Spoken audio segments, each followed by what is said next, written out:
Hello, my name is Drew and I work on the product team here at RudderStack. And today I'm going to show you an exciting new feature within our data governance suite that we're releasing called Conditional Validation, which will allow you to enforce context-specific required properties. In order to really explain the value add of this feature, let's take a step back and review our governance feature for a moment. Within event stream systems, as you know, there are your event schemas. And these are the structures of the payloads, what is being emitted from your various applications and websites that function as data sources within the RudderStack data plane and what you can see visually in the control plane. Our SDKs allow for you to define an instrument tracking very easily, all with a standard schema structure. This standard schema allows for consistency and predictability for receiving systems to process. However, we do allow for some freedom in the definitions of these schemas by allowing customizations that can accommodate your business needs. But with this freedom, everything from property definitions, business semantics to instrumentation and governance can all become very ambiguous. Without careful management, the schemas and the values therein may not always conform to what the original intent was. And that is why we built a comprehensive data governance suite within our data plane so that you can further customize and define your schema structure prior to instrumentation. And then pull that logic down into your source code and instrument the tracking logic. And then, of course, monitor what is actually emitted after the code is deployed. And anything that does not conform to the agreed upon structure can then be dealt with accordingly. So from the ground up, RudderStack allows you to define the building blocks for these schemas. And we've seen that in previous releases and release notes. We have our data catalog, we have our events, we have our properties, we have our custom types, etc. And these function as the building blocks to form your event schemas within your tracking plans, which then get attached to one or more of your source systems. When this happens, you have now applied a layer of governance on top of the event payloads that are coming in so that you can make sure that the data that you're capturing at the source level meets the downstream business requirements. Because what is the purpose of even defining these consistent structures if you can't enforce it? When a payload deviates from the standard, you want something to happen, and the governance layer allows you to do something about it. Now, that being said, there are legitimate cases where an event that is emitted from an application may actually need to deviate from a standard. Meaning, depending on the business context, the data schema needs to vary and thereby trigger a varied or changed version of governance that needs to be applied. So this is actually where conditional schemas come in. And this is what I meant by context-specific rules mentioned earlier. The governance rules you define in your data catalog and tracking plans can further be customized to meet more complex needs. And this feature really allows for variations to your schemas, thereby increasing the flexibility in which you can apply appropriate governance to scenarios that require varied governance rules. This flexibility yields a number of different benefits that would otherwise be hard to implement or maintain at best, or may not even be possible at worst. And you can actually leverage this feature both on the event schema level as well as the custom type level. So now that we understand at a high level what this feature is, let's go through a couple of detailed examples. So here's our e-commerce store that we covered in a previous video. We have a home page, we have a product search page, we have individual PDPs, a checkout process, etc. And then we instrumented our tracking, but first we define our events in our properties within our data catalog here. We even leveraged custom types where we created these two custom types and attached those to individual properties. And then we built our schema within our tracking plan and attached it to our source. However, we have run into a slight problem, one that will only grow over time if we don't deal with it now. We have a lot more events that we want to instrument within our e-commerce site. And we're already getting concerned that we might have to instrument an event and associated validation rule to every situation and every event type. It makes more sense to maybe create a more generic track call with boilerplate properties and then have this schema change or adapt based on where the user actually is on the site. So that's at the event level. Another issue is coming into this product viewed event. that we implemented in the last release, we had to make this MSRP, let me fold out the nested subproperties here. We had to make this nested MSRP subproperty optional, and you can see the rest of the properties are required. We had to make this one optional because some of the products actually don't have an MSRP and some of them do. And so we couldn't make it required because any product that did not have an MSRP, and that was the intent behind it, would actually be flagged as a violation, even though it really wasn't. Well, this is a problem because the procurement team and the marketing team is concerned. They need this context for the products downstream to help analyze sales and margins and discount multipliers for a number of different reasons. And so we want to leverage conditional validation to solve both of these issues. Again, one at the event level and one on the custom type level. Okay, so let's start on the event level. Now, if you saw in a previous video on the custom types implementation, you will remember that we defined all of this in code and then applied it to the workspace using the Rudder CLI tool. So you can go back or look in our docs to get more familiar with our workspace configuration files in the Rudder CLI tool. But this is how we are going to be managing all this today. So for the sake of time, I'm going to paste in all this configuration logic into our configuration files, and then we're going to apply that to the workspace. So I'm going to hop over here to my IDE, and you'll see that this is our e-commerce project, our app source code here. And if I come down here, I have a directory that I've called tracking plan. Within this directory, I have defined all of our workspace configuration files where I am managing the RudderStack resources within the code. Okay, so we are going to build from the ground up. Remember that we wanted to implement a more generic track call that will capture users traversing the site. Before we instrument the new tracking plan rule with the conditional validations applied, we need to make sure that we have the right building blocks in the first place. I'm going to implement a few new properties here, one of which will actually function as the trigger mechanism for the very governance rules to get applied to the specific payloads. Now, in the names of these properties and the exact setup that I'm going to define here are not necessarily the right way to do this or the only way. The goal of this video really is to show you what the feature is, how it works, and hopefully inspire ideas that you may have for your own use cases. So we are going to create a page type property that will trigger what governance logic gets applied to the rest of the schema. And we will also create a couple of additional properties we may want to add to the variant schemas, so page type and search term. So I'll paste these in here. You can see that I'm in my properties.yaml, and we have our various properties that were defined in our data catalog, and then I just added these three new properties: page type, page name, and search term. For the page type, I added additional config or validations to it. It's a enumerated list that we're going to check against, and we'll move with this.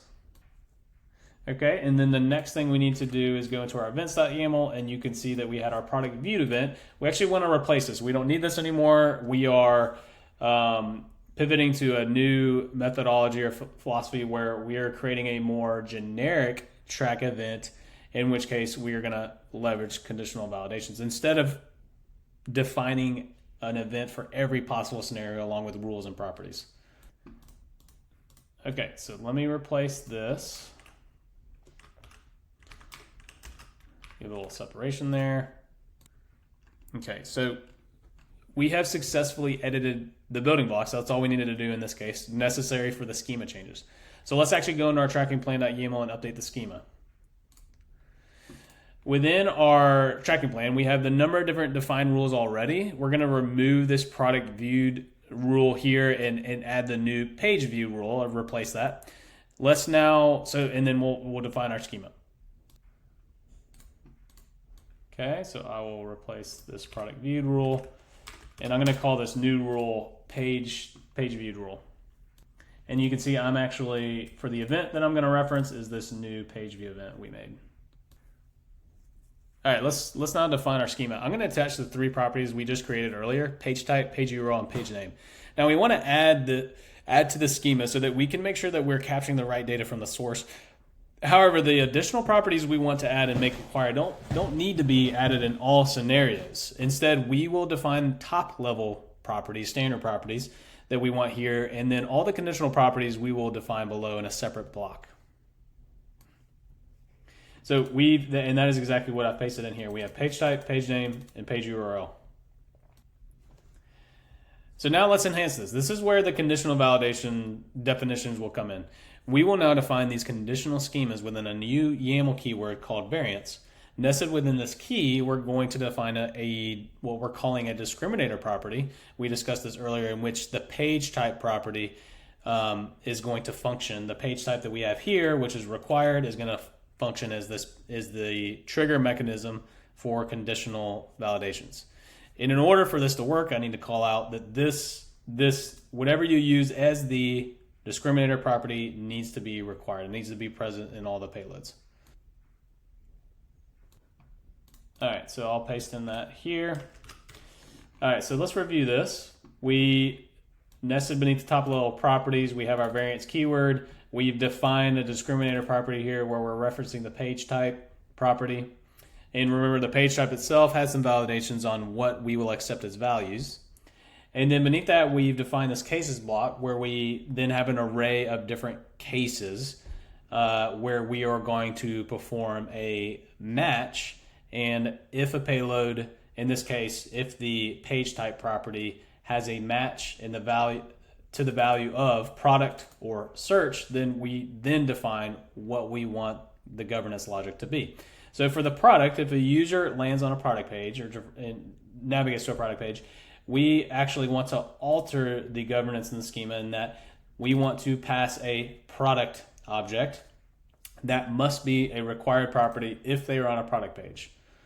And additionally, we want to define a rule where if a user lands on the product search page, then we must pass the search term key with the payload. And then if you remember in the properties YAML, we had a lot of different values that we were going to define here and accept. So I really could define each and every single one of those. And we could extend it out further, but for the sake of this video, I'm just gonna define these two, and then optionally I'll have a default as well, a fallback. If these cases are not met, then this will be a validation rule that we're gonna apply. Okay, great. We've now successfully defined our first conditional validation rule, so let's go ahead and apply these changes to our workspace using the Rudder CLI. So I'm gonna run the tracking plan or TP apply command.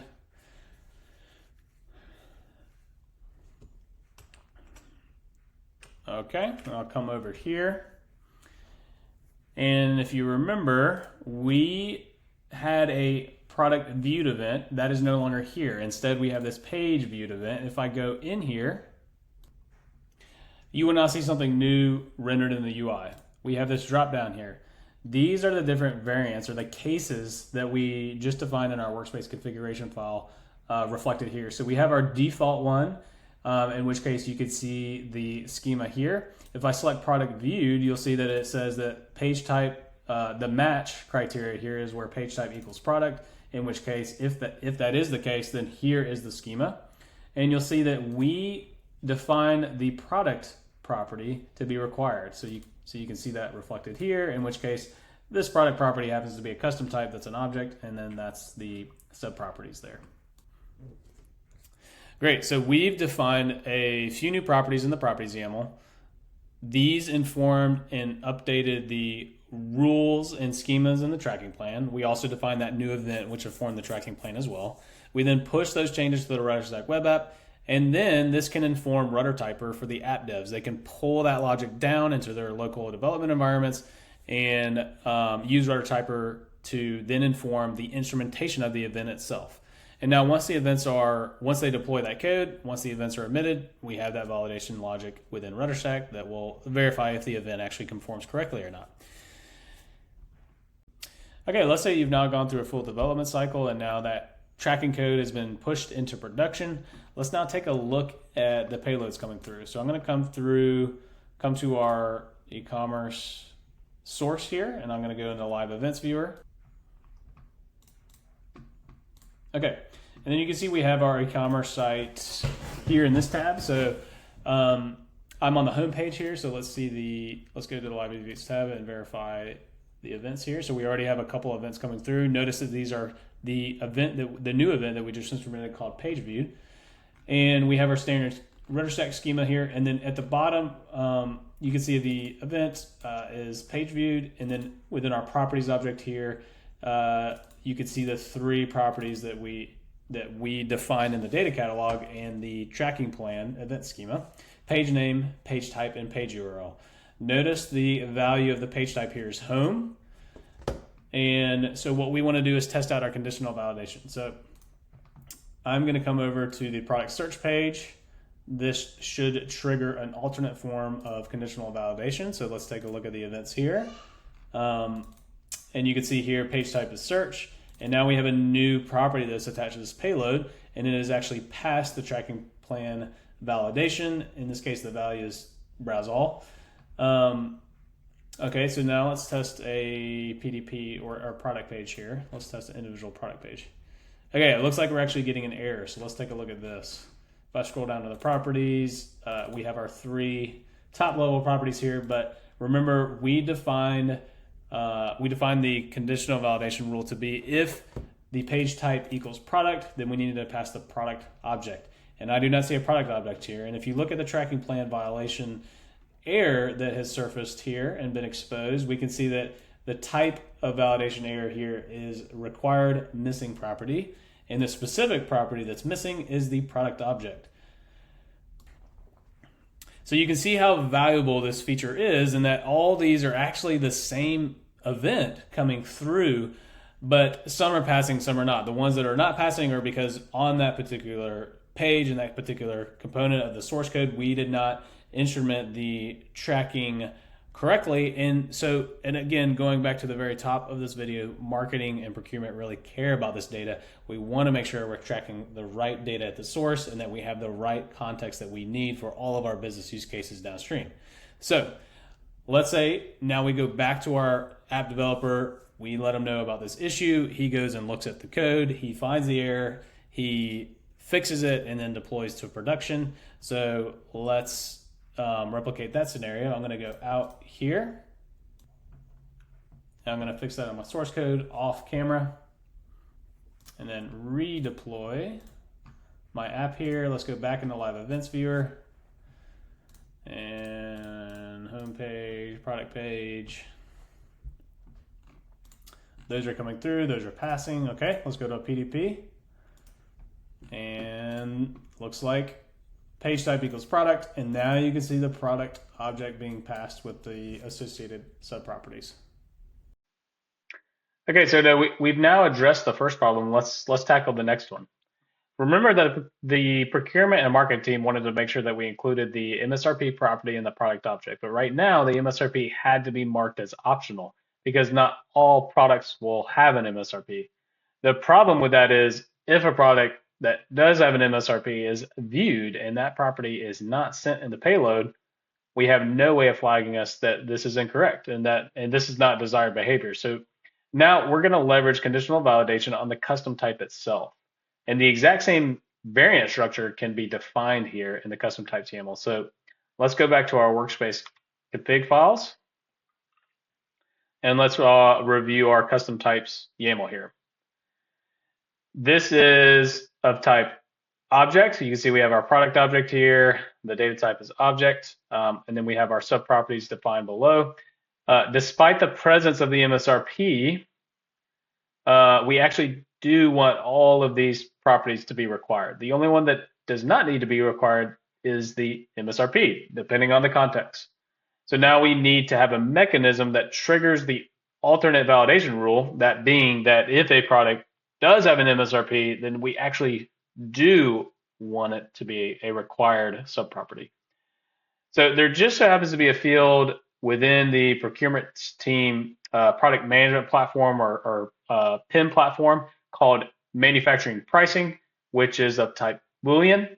And they get this value straight from the manufacturer as well as the MSRP. So this populates true if they get an MSRP from the manufacturer.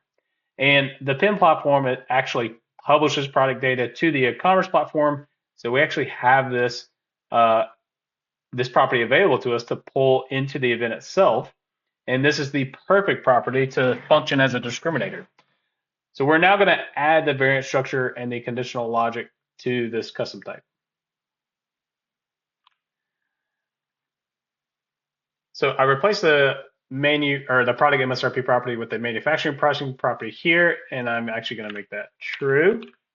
And then we define our conditional validation structure here, and you can see that we defined this discriminator as the property defined above, manufacturing pricing. If the value is true, then the product MSRP is a required property. And we have implicitly defined if it is false, then the MSRP is not required. Okay, so I'm going to push this up to our workspace. I'm going to apply these changes. Let's go into our, actually back into our tracking plans. Let's go into our page of viewed event and look at this again. So let's go to our variant product detail page. And you can see here, we now have a variant defined on this directly within this object. So we actually have a variant within a variant in this scenario. The default being this structure here, where we have all of these required properties for this object. And then we have of course, the manufacturing pricing Boolean described here. You can see that we've tagged that just visually as a discriminator. And then if we select the case or the variant here, you can see beneath that we now have the product MSRP as a required property. Okay, so now let's say we go through another dev cycle and the page view event on the product page has been edited, the tracking has been edited to accommodate this schema change. So let's go back into our live events viewer and take a look at some events, take a look at some payloads coming through. So I'm going to go into our source, go to events, live events. Okay, so let's go to, let me make sure this is the home page here. Yep, okay, so let's go to the product page and let's test this out. So we have two scenarios. One scenario is where a user may land on a product page where the product does not have an MSRP, like this one here. The other one is landing on a product page where the product does have an MSRP, like this one here. So let's test this out first. Let's go to the cotton t-shirt. There's no MSRP. Let's go to our latest events here. And we can see that this is page type product, the cotton t-shirt here. And we can see manufacturing pricing is false. We only have a product price. We do not have an MSRP. Let's go back to the product search page. Let's go to the running shoes, which does have an MSRP as the compare at price. Okay, let's go look at the events. And okay, it looks like we're actually getting a violation here. This event will not pass the tracking plan violation. Okay, so let's look at our payload. We have our properties object. Our page type is product. We can see we're on it's the running shoes here. And we can see manufacturing pricing equals true, but there is no MSRP field or value here. Remember, coming back to our data catalog in our tracking plan and our page of view event, where the schema, where the page type equals product and where manufacturer price equals true, we marked the MSRP as required. So this is an issue here and this would not pass. So we go back to our web developer, we figure out what the issue is, we fix the code, we deploy the code, and now let's go back. I'm gonna fix this off screen and then I'll hop back in here and then we'll verify that it works. Okay, so I fixed that. Let's go back into live events. Let's go to a product search page and let's go back to the running shoes and let's see what we got coming through. Okay, product running shoes, page type equals product. manufacturing pricing equals true, and then you can see that we now have the product MSRP and the value of $129.99, and the tracking plan validation. This will pass. Great. Okay, so to recap, before conditional validation, we needed 4 separate events to track user activity traversing the site. Though not a problem quite yet, at scale, this could lead to event proliferation that would get hard to manage. The solution was to create a single event that represented the user's journey and tweak that schema and validation based on a discriminator property. We were also able to use a single custom type and alter the governance applied based on the event context instead, which was not possible before this. So I hope this video really explained well what this feature is and captured the value that it can bring to your governance.